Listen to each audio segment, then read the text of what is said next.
Hello, everyone. I'm John O'Loughlin. Welcome to McDuff Lives, and welcome to another of our favorite shows, our shows that we call Harley and Me, playing off of the old book of Marley and Me. And Harley Schlanger has been kind enough to join me about every 2 weeks now for a good long time, and it's always educational as well as fun. So, Harley Schlanger, welcome back. Thanks for joining us.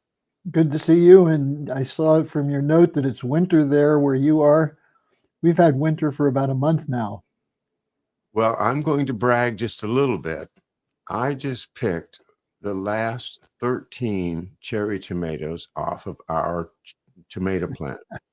December the 3rd, 2024, and my wife is delighted.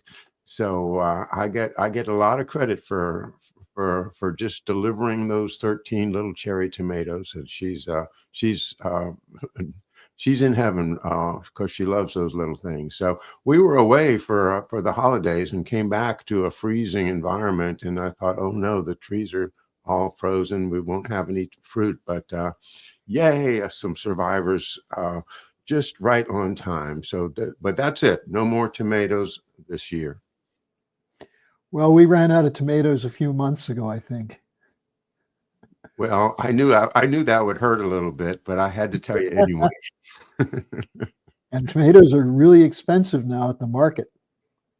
Well, how about we've talked in past shows, past winters about the disastrous rise in fuel prices for people in Germany in particular.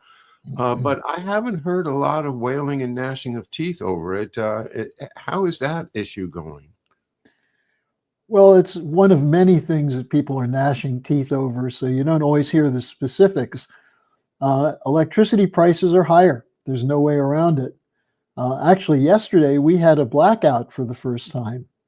It was for about an hour and a half in the afternoon. It's dark as of 4 o'clock here, and I came back from picking up one of my kids from school, and we couldn't turn the lights on. So we don't know what caused it yet, but the problem persists, and now we're seeing the effect of that with Volkswagen, with Hearst, with Bayer, BASF. All these companies are doing layoffs. Volkswagen is talking about closing down 3 plants.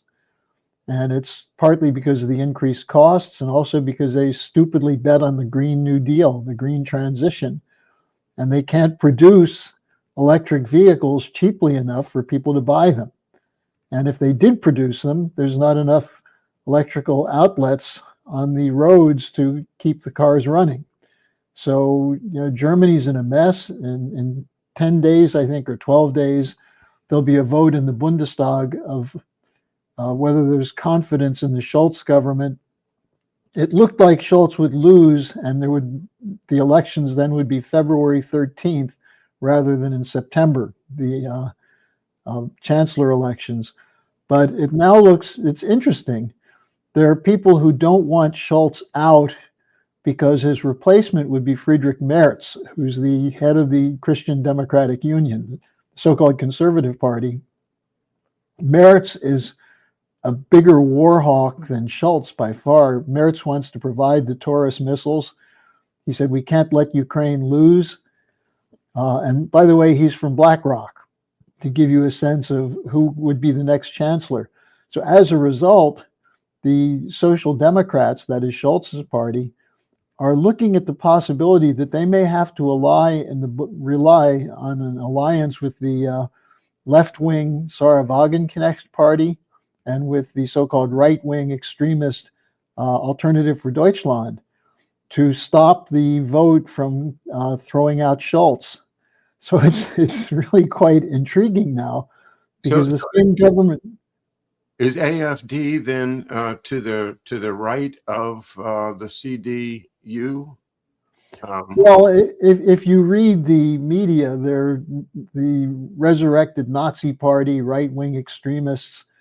The ones I know are, if it's right-wing to be against war, then maybe they are right-wing. They're against the NATO war. They're against the Green New Deal. They want something done about immigration. And what's starting to hit people is this escalation now in Syria may mean another wave of emigres hitting Europe. And we Mm, can talk about the Syria situation later because it's actually quite fascinating. But the AfD, as it's in German, or AfD, Alternative for Deutschland, um, they're actually quite rational. They're somewhat like the MAGA operation. There's some things where they're a little bit wild. And then the Wagenknecht Party used to be part of the Linkspartei, which means left party. She came from East Germany and the East German left, but they now are very clear anti-war, open up relations with Russia and China. And that's what the AfD is saying, the same thing. So you have this interesting question of, since the AfD was second in the last 3 state elections, actually they were first in one of them, they're second in the polls, and Wagenknecht is a new party, and it's now registering in some parts of Germany at 15, 16%. What would happen if you had the left wing and the right wing join? It would be like the Tea Party and the anti-Wall Street. What was that called in 2010? right. Anyway, it would be like having those in an alliance. And by the way, they all agreed against the bailouts of the banks and against the Obamacare. So we see this with what happened in the Trump election, where you had a whole group of former Democrats end up working for Trump. So we're seeing a realignment because the system isn't working. And I don't think any of these parties have a solution yet, but some of them at least understand that the war has nothing to do with freedom and democracy. The money that's going to it has to do with protecting the corporate cartels and the military industrial financial complex, and people are tired of it. So, we're ready for a total realignment. The question is, when will the policy discussion catch up with the antagonism and polarization? And that's the job that we in the Schiller Institute have taken on. It's a big job. I think, from studies that I've done, and a lot of it is based upon your work, Harley, and other colleagues of yours at the Schiller and LaRouche organization, um, as well as my own exterior studies.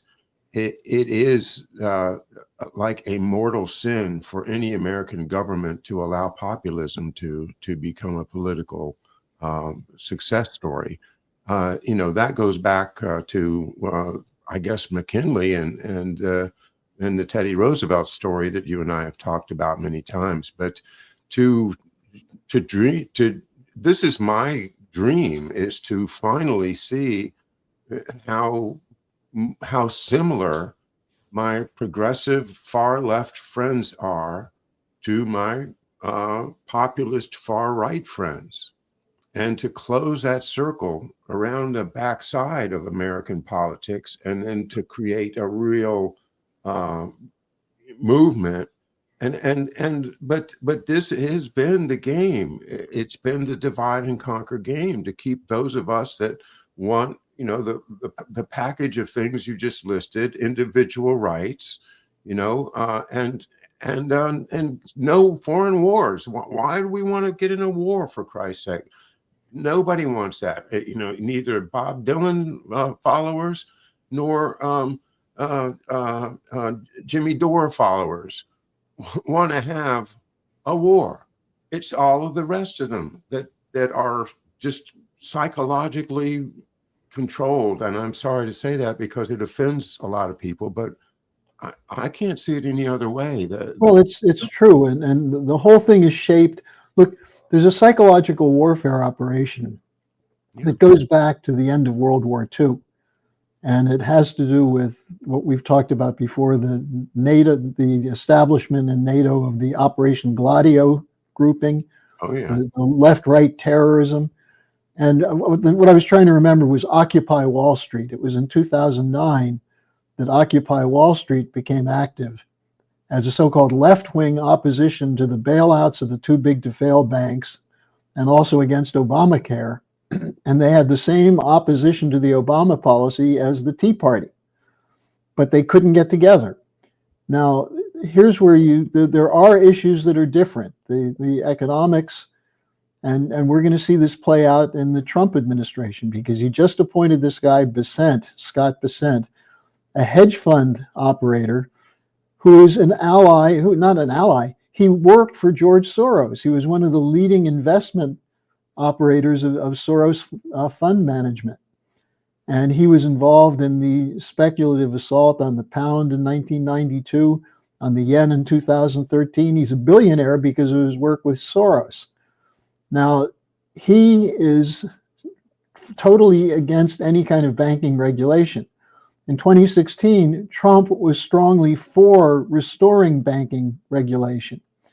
So you have this split in the MAGA movement and with progressives, because a lot of the progressives now have essentially decided that the banks should be able to do what they want, as opposed to having Glass-Steagall, which used to be considered a left-wing issue. So the brainwashing was to conflate and confuse the idea of left and right, the whole question of pro-government or anti-government.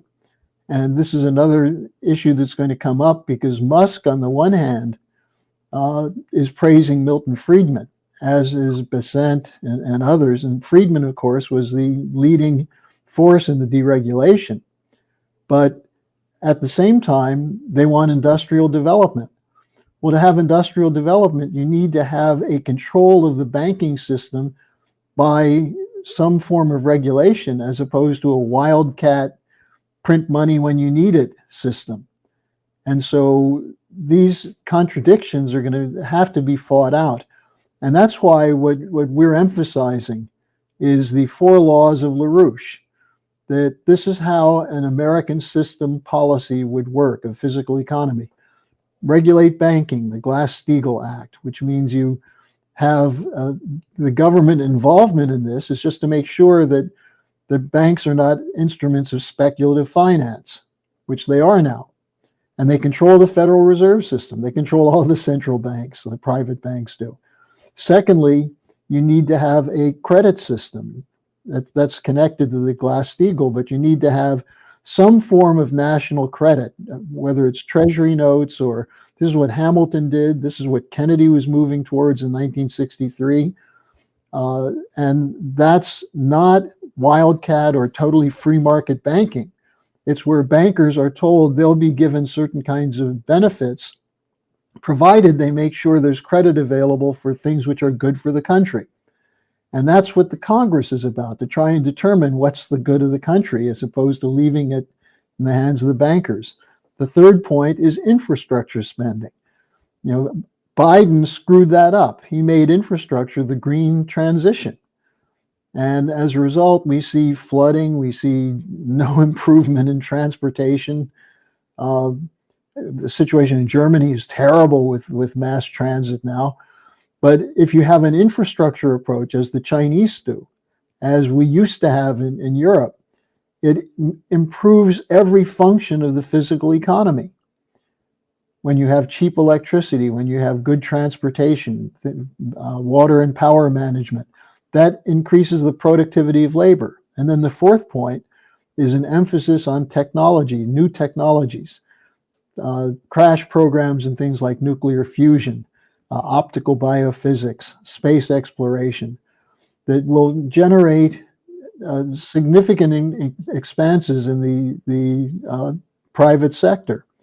So it's not that government is choosing the winners and losers, it's making sure that private powerful interests are not determining the winners and the losers. And some people say, well, that takes away from the free market. Well, if the free market means we want to let speculators determine the credit policy, that's what we have. That's why we have a $35 trillion deficit. That's why we have no decent high-speed rail in the United States. So these are the fights we have to have. And I think we can have them under a Trump administration. We couldn't have them under a politically correct Biden or Harris regime. But it means we're going to have to fight for it. And we're having a conference this Saturday and Sunday that I'd like to invite all of your viewers to log in for. It's a 2-day conference. It's going to take up what are the issues that are going to determine the future after the Trump administration comes in, and getting a head start on that. It's December 7th and 8th. If you go to the schillerinstitute.com, you can find a registration for it. I think it'll be an excellent conference. We just confirmed that Dr. Naledi Pandor, the former foreign minister of South Africa, will be on. Dmitry Trenin, who's one of the top Russian analysts, he's going to be one of the speakers. Scott Ritter will be speaking. Helga Zepp-LaRouche will be speaking. I'll be moderating the 4th panel on Sunday, which is going to be on culture, because the topic, the title of the conference is Think Like Schiller and Beethoven. All men shall be brethren. So I'd urge people to join us. There'll be an opportunity to put questions in through the chat room. I know for my panel, I'm going to be looking for questions, good questions. So take some time this weekend. If you can't, it will be archived so you can get it. But we have to shape a changed environment in this country to break through the brainwashing of identity politics, left and right, and that's what's constraining us. Yeah, and it's destroying everything good about America, pulling us apart at the seams. It's horrible, and I'm just saying that as my own personal experience, and I see lifelong friendships torn apart. It's like the Civil War or something. It's a great tragedy, and it has to stop. And so it's that the hope is that people are going to somehow something's going to happen that's going to wake them up, and maybe Trump will reveal who killed John F. Kennedy, for instance. That might wake people up. Maybe he'll reveal who caused 9/11. This is the issue behind Matt Gaetz and Kash Patel. You have Trump, who last time said he was going to drain the swamp, and he ended up being indebted to the swamp. They took over some of the key agencies. So nothing was done to clean up the intelligence community. In fact, the intelligence community ran Russiagate against Trump. It was the Obama intelligence community, it was the FBI, and they were working with British intelligence, with MI6. Now, two of the people who fought that, and fought it fairly effectively, one was Matt Gaetz. And when he named Matt Gaetz to be the Attorney General, I'm sure you probably know how a lot of attorneys reacted to that. They went crazy. Mm-hmm. Gaetz is a kind of wild character, but what he did in his interrogations in the Congress was very effective, because he targeted the way in which the unelected permanent bureaucracy was seizing control over not just the narrative, but over policy. And Patel is another one of these characters who was totally loyal to Trump, defended Trump. He worked with Devin Nunes, who was the House Intelligence Committee chairman, who wrote a memo that exposed the fraud of the whole FISA process that was part of the heart of Russiagate. The idea that Carter Page and others were Russian agents. And where do they get this from? The Hillary Clinton funded Christopher Steele dossier. And Patel was one of the people who ripped that apart. And he was attacked and vilified and so on. But the one real evidentiary proceeding outside of the Congress was the DOJ Inspector General Michael Horowitz, who wrote a 400-something page report in which he said that the Nunes-Patel memo was accurate, and that he said in Senate testimony, there has to be a change in culture at the FBI. So you put these people like that in it. And of course, Gaetz dropped out. He was forced out by this scandalous slander against him. And he said he didn't want to fight it because it would have distracted from the intention of Trump. But now you have Pam Bondi, who is one of Trump's attorneys, who's the attorney general, or will be attorney general, probably be confirmed. And if you have Kash Patel as the FBI director, maybe we'll be able to clean out some of these networks. So it's going to be a very interesting series of confirmation hearings. Now, some of Trump's appointees, I can't really get too comfortable with, but we'll see. If he sticks to the main points of ending these wars and of investing in the physical economy in the United States and ending this radical wokeism, then we'll have a chance to get the country back on track. And the question is, will the Democrats be obstacles to that? Will the Bush Republicans be obstacles?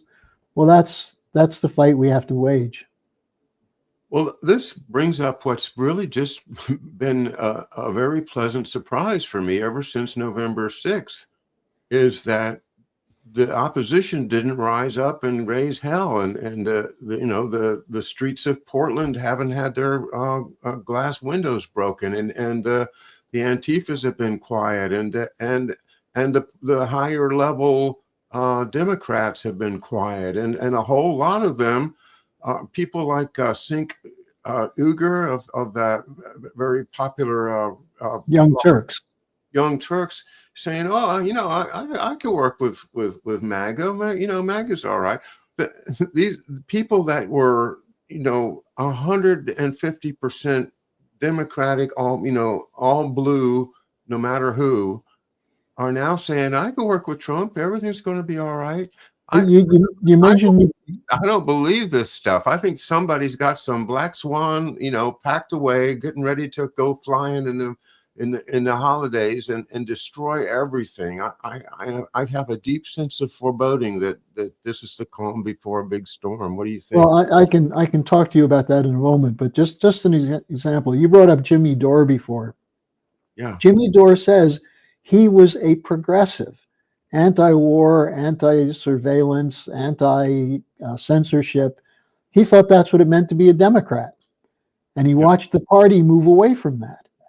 And Cenk is a little bit different because he's more of a hard-nosed leftist, but he's at least honest to acknowledge that the problem was not Trump. The problem was the Democrats. The Democrats lost their moorings.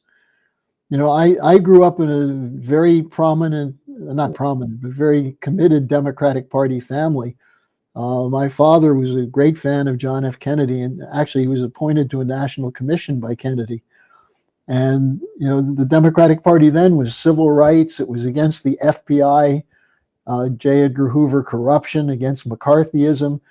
Now the Democratic Party, and I'll quibble with you a little bit on this, John. I don't see the Democratic Party being quiet and accepting the defeat. I see them plotting, and this is where all the whispers against Matt Gaetz were coming from.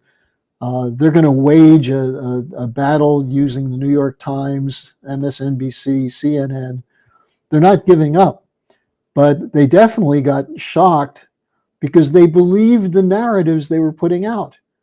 They had an arrogant view of the population, that the population would just go along with whatever the Democrats wanted because the Democrats were so good and so holy and committed, and Trump was so evil. And the problem is that, whatever else he is, Trump at least came across as authentic, whereas Kamala Harris was about as authentic as a $7 bill.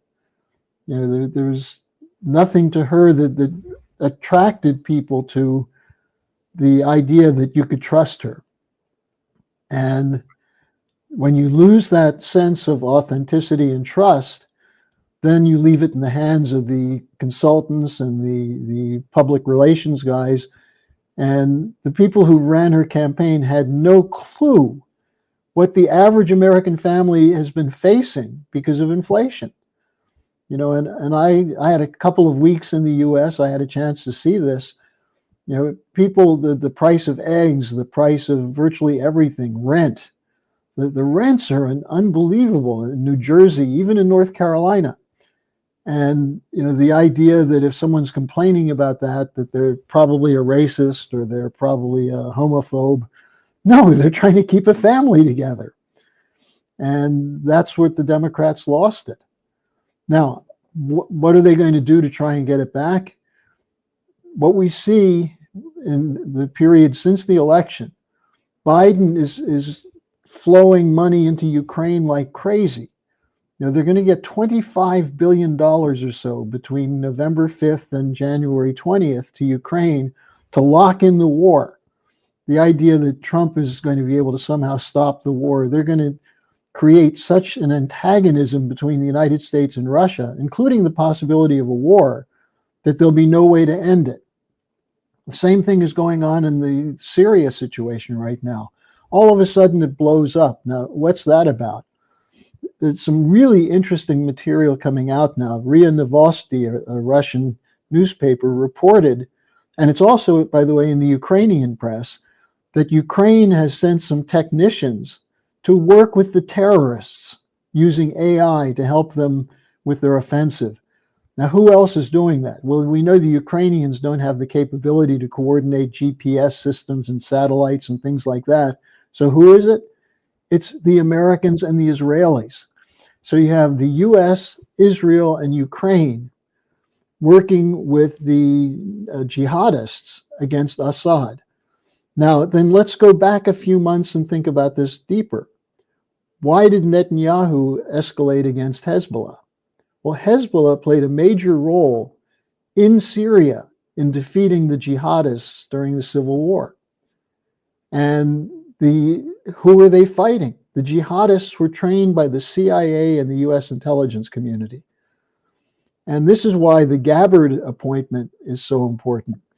There's some things I don't like about Gabbard, especially her support for Israel on the Gaza situation. But you go back to 5, 6, 8 years, she was the clearest person on what was going on in Syria, that it was the British and the American intelligence communities out to carry out regime change in Syria. And she knows where the bodies are buried. She knows who was involved in that. And the idea that she would be the director of national intelligence scares the pants off the same people who were terrified by having Kash Patel possibly FBI director. So, there is some hope that this stuff can be cleaned up. But in the meantime, as the US press is cheerleading the jihadists, this group was the al-Nusra group, which was the al-Qaeda affiliate. All of a sudden, they've become moderate again. And, they're still killing people in the areas that they control based on the so-called Islamic fundamentalist law, stoning adulterers, doing things like that. These are the moderates that we're supporting in Syria. And why do we not like Assad? Because he saved the country. And he did it in collaboration with Iran and the Russians. So since the Russians are a priori our enemy, anything bad that happens to a Russian ally is good for us. So the fact that the jihadists are overrunning Aleppo, which is one of the most important towns in the Middle East, it's the second largest city in Syria, it's one of the centers of culture in that whole region, that this is going to end up destroying that city once again. And why would we be supporting the terrorists? To bring down Assad. And if you look at the press coverage of what's going on, the two sources that are quoted saying that the Russians and the Syrian army are carrying out atrocities, the two sources are the Syrian Observatory for Human Rights, which is one man who is getting tens of thousands of pounds from the British government since the 2015 period to put out stories accusing Assad of brutality, chemical weapons use, and so on. And the other one is the White Helmets, who just last year got over 3.5 million pounds from the British Foreign Office to put out stories against Assad. Those are the two sources that the American media are quoting when it comes to what's going on in Syria. So it's again, it's British intelligence with U.S. intelligence creating a narrative. And in the meantime, it seems so confusing. Most Americans don't know who to support or who's right or who's good. And that's the reaction to the election, to try and create more chaos that so that no one knows how to get out of it. Just getting back to the Democratic Party's denouement,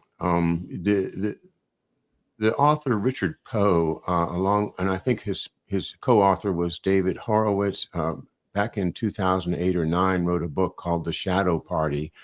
And what it documented was how the Soros movement was able to get to insinuate itself into the Democratic Party leadership, to the point now where that and Soros, of course, being ultimately a British pawn, gives Britain control over the Democratic Party.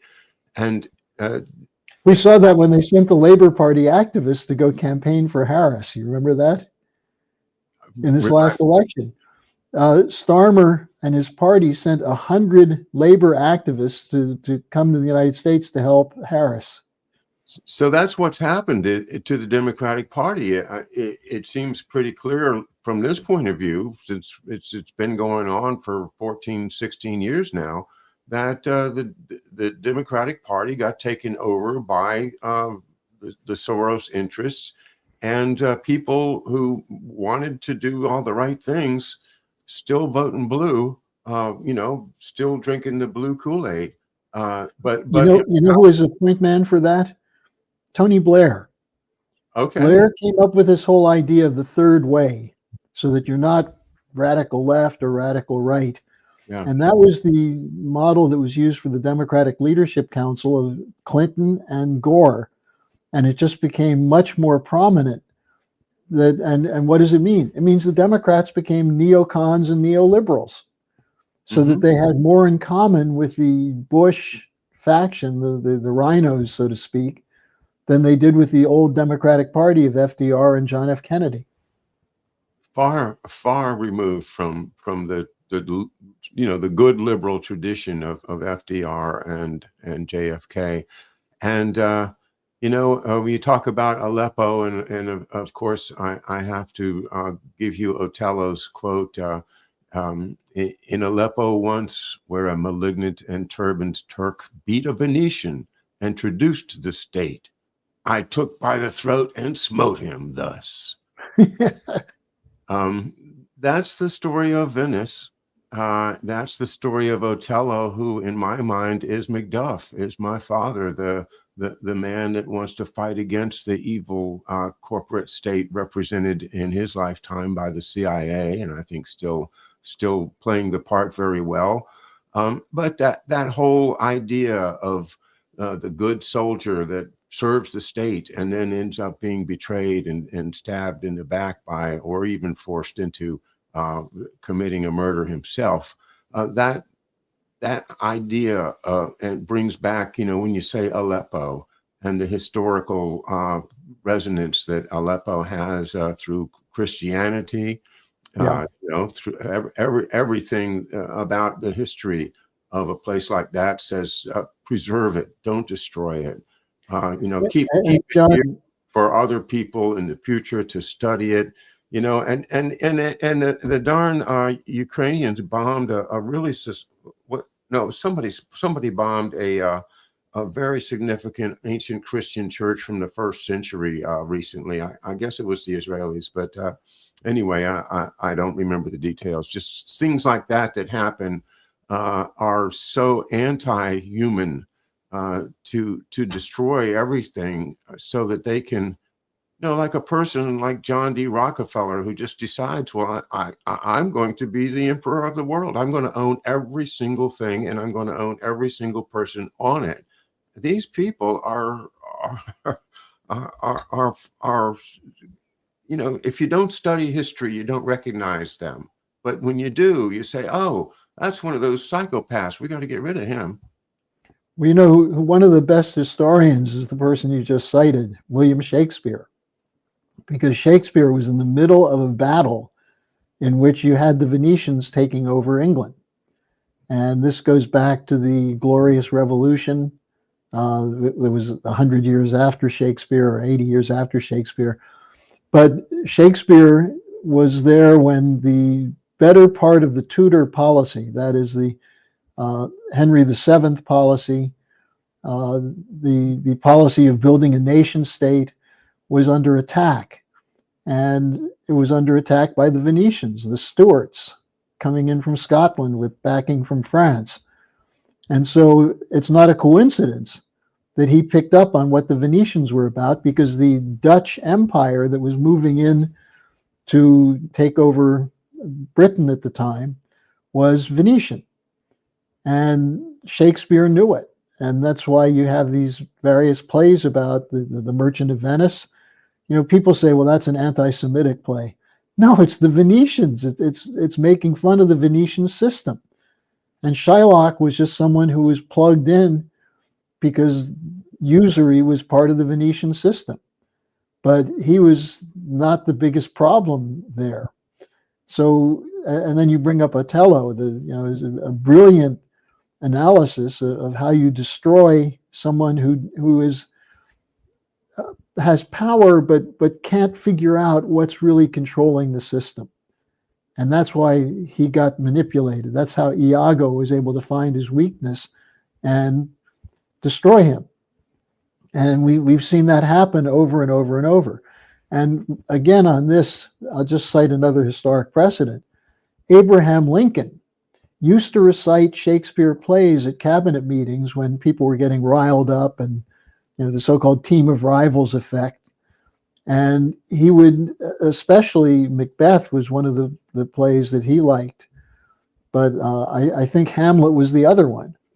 And the point that was made by real scholars of Shakespeare is that Hamlet's problem was not that he's the tragic hero who had flaws and couldn't overcome the problem. The whole society was rotten. When they say there's something rotten in Denmark, that's the truth of the matter. And so when you look at it here and people say Biden's the problem or Mitch McConnell's the problem, it's the whole damn system. And that's why we have to take on these questions of deregulation and the question of speculative system, the great admiration for the people like Besant, who becomes a billionaire because of his ability to pick out the right side in a gamble. That's not a republic. In a republic, you actually operate from the standpoint of what's in the good for the general welfare. And the general welfare is not served by private individuals making a mass of wealth that gives them the power to control the overall policy debate. Well, we just took quite a tour, didn't we? About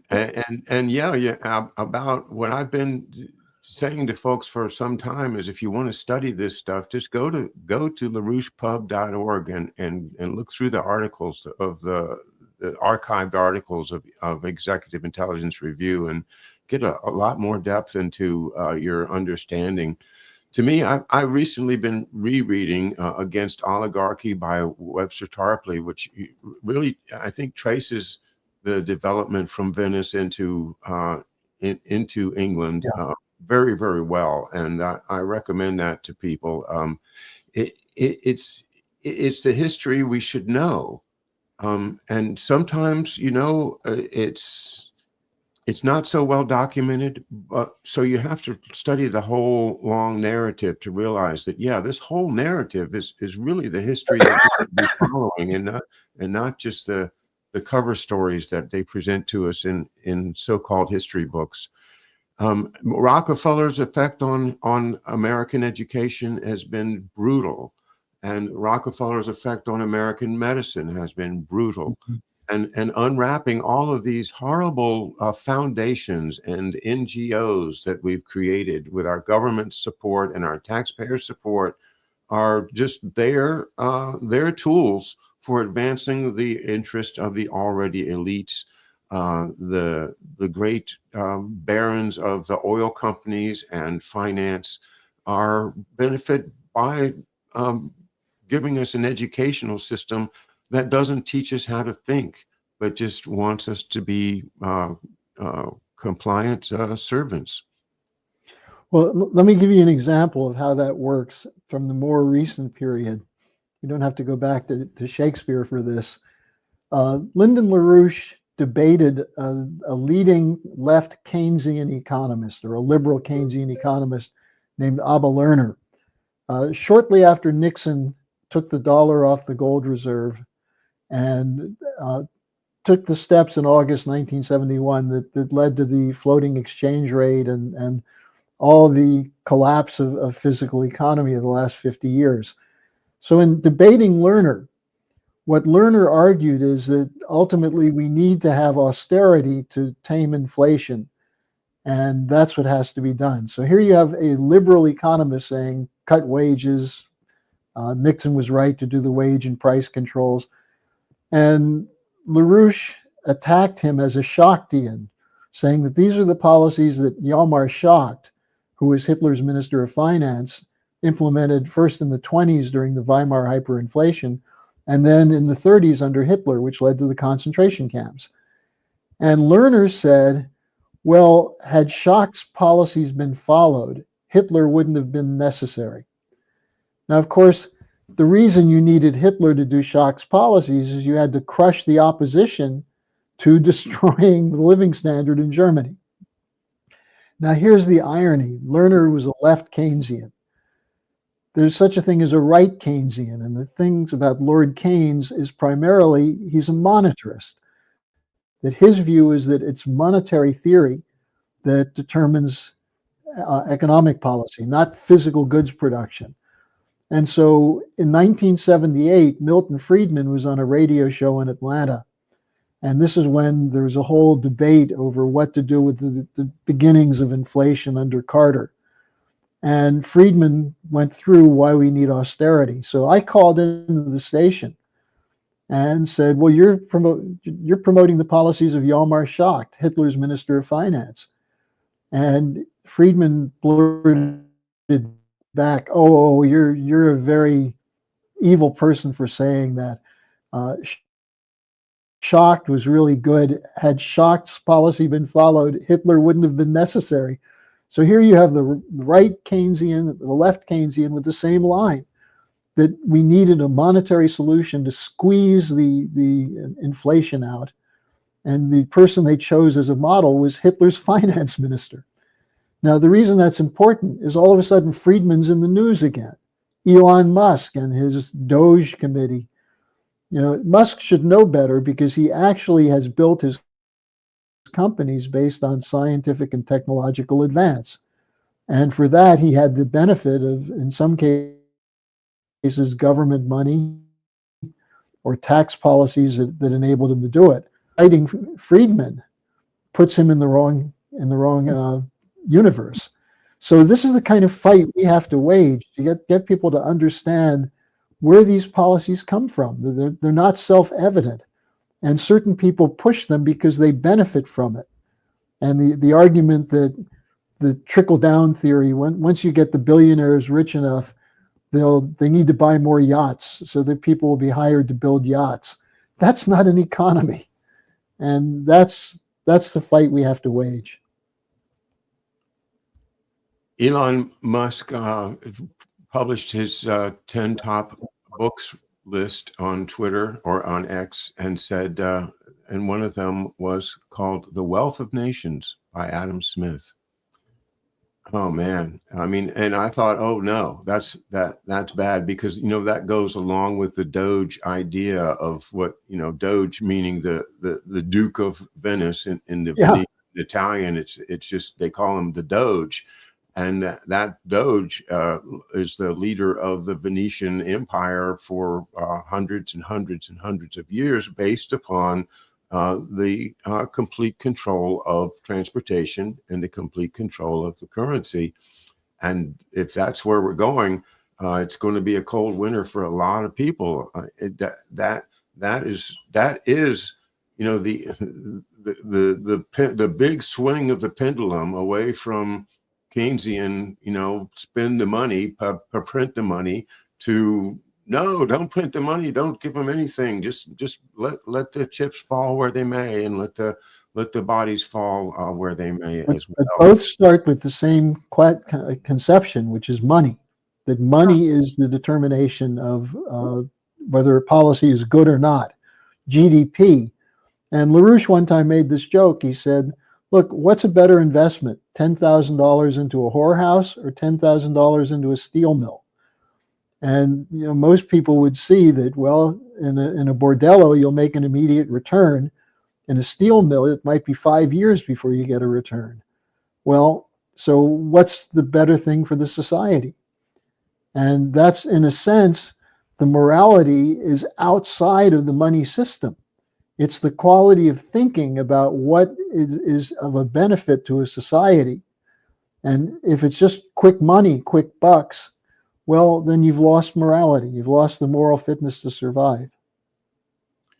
Well, speaking of money, I can't let the hour go by without referring to President Trump's statement yesterday that if any of you knuckleheads in the BRICS countries think you're going to make an alternate currency, forget about it. Make my day.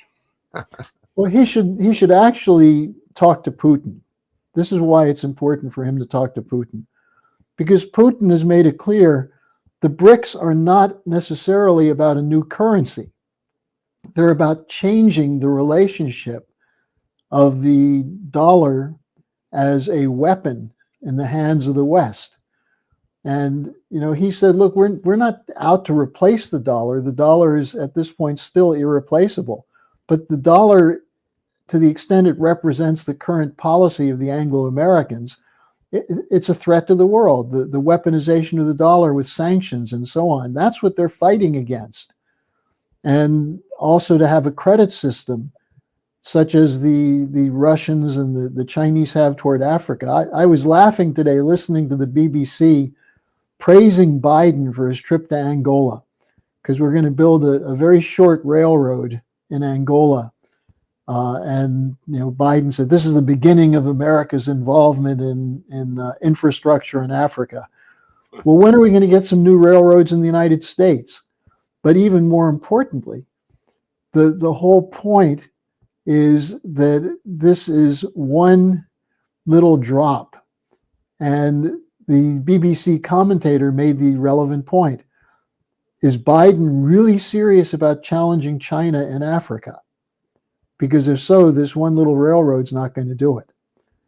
And so, we're in a situation where decisions are going to be made in the next months. And that's why I say if Trump could talk to Putin and become clear on what the BRICS really are, the BRICS are about development, about whatever monetary system is needed for nations to develop. And if it's can be funded with dollars, that's fine. And de-dollarization became a common discussion point because of the way the dollar was being used with sanctions to destroy countries. Well, that's not necessary. The United States doesn't have to do that.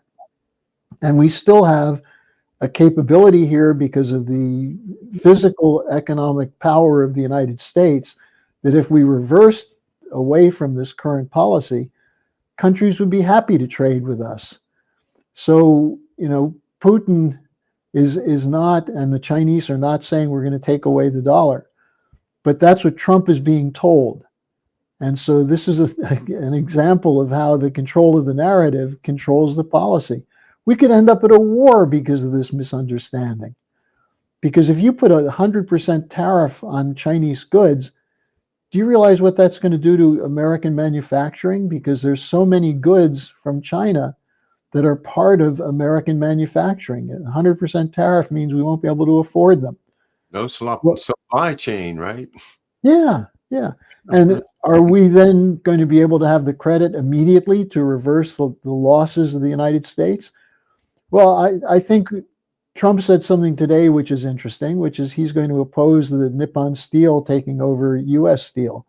That's probably worth fighting, the right fight for him to take. And a tariff policy in itself is not bad, but the American system tariff policy was not to punish other countries, but to protect American nascent industries. And there are certain industries that need protection, especially when you have, and who's it protecting from? China? No, it's the American corporations that moved to China to take advantage of the cheap labor. Now that the labor costs are going up, suddenly China's an enemy. So, there's a lot of things that have to be straightened out. Well, I just push back just a little bit on this, because my first instinct is, well, okay, so I understand what Putin is saying, if you don't want to trade with us, that's fine. We're not going to deal with people that don't want to trade with us. We'll just trade with China. We'll just trade with the BRICS countries internally, and that shouldn't bother you at all. But Harley, the the whole point of all of this corporate financialization since World War II has been to get the hooks of American power into the resources in these so-called third world countries, and to get the hooks so deep that the symbiosis is just unbreakable. And so in terms of, if the BRICS had a currency that they could trade back and forth among themselves, is there anything left to be a security interest for the loan that the BRICS money would be secured by? Or, I mean, I'm just finding it's hard for me to conceive that without a war, that this could happen, because it's a direct threat to the American interests throughout the world, whether we're talking about a future trade deal or it doesn't really matter, because of the depth in which American finance, Wall Street, is insinuated through the World Bank and AID and all of these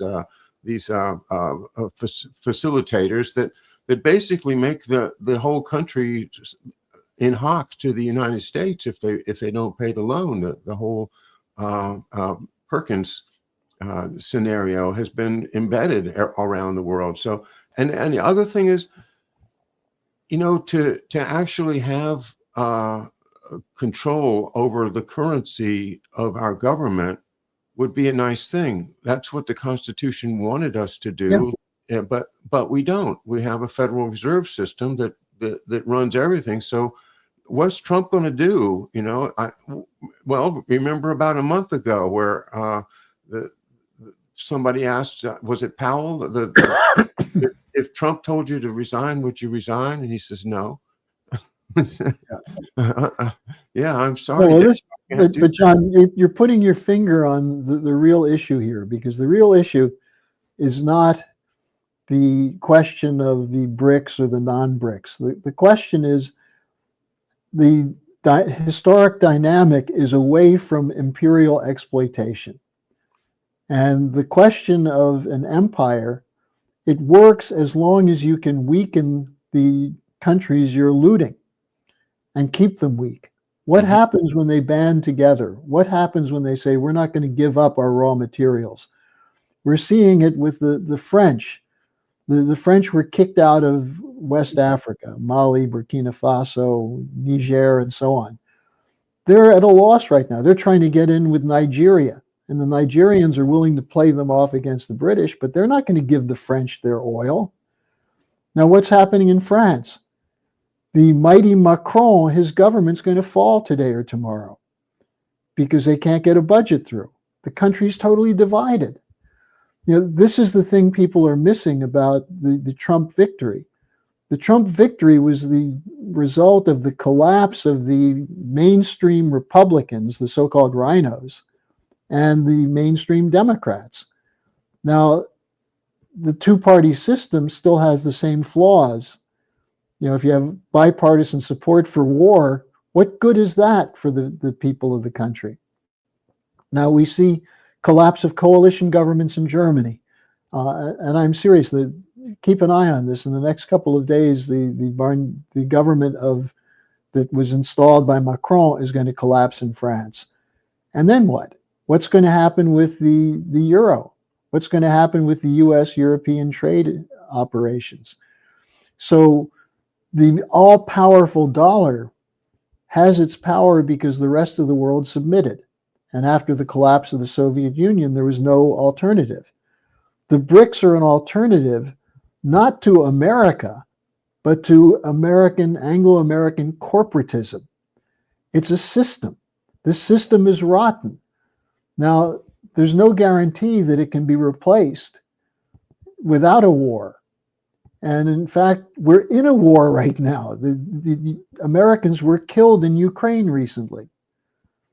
Now, I don't think Americans know that yet, but the blogs in Ukraine are reporting that there were Americans and French killed when the Rheinmetall plant in Dnipro was hit by the Oreshkin missile. So, we're edging closer to World War III. Will there be Americans killed in Syria or Americans killing Russians in Syria? So these are not abstract questions, but I think the discussion process that the BRICS have initiated represents an alternative. And this is why we have to talk to Putin, why we have to talk to Xi, why we have to have honest diplomatic negotiations. So, I again urge people to tune into our conference this weekend. Among the people speaking, I think Chaz Freeman, who people have been seeing on Napolitano, one of the great American diplomats of the last century. Pandor, the former South African foreign minister. It'll be interesting, and people will have a chance to participate in a quality of discussion you don't see in general. Wow, what a great hour with you once again, Harley. It's just so exciting and enlightening to me, as well as it's just really stimulating. And I love our conversation. So let's carry on in 2 weeks, shall we? Absolutely. I wouldn't miss it. All right. And don't forget, folks, to mark your calendar for the Schiller Institute conference this weekend, the 7th and 8th of December.